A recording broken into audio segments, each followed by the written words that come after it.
ছাদে পাইপ দেওয়ার পরে আমরা হচ্ছে যে ছাদে চেক দিতেছিলাম কোথাও কোনো কিছু ভুল হয়েছে কিনা।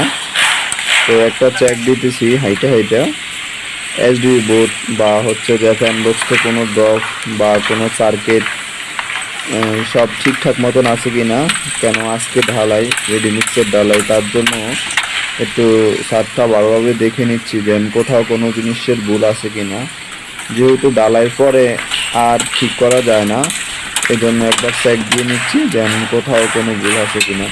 অনেক সময় কাজ করার সময় অনেক কিছু খেয়াল থাকে না, ছোটোখাটো অনেক সময় ভুলভ্রান্তি হয়ে থাকে বা কোথাও ড্রপ দেওয়া বা হয়তো বা অনেক সময় পাইপ রেখে দিছে ড্রপ বাঁধে নাই, এরকম অনেক সময় হয়। তার জন্য আমরা একটু চেক দিয়ে নিচ্ছি, দেখি ইনশাল্লাহ সব ঠিকঠাক আছে, কোথাও কোনো সমস্যা পেলাম না।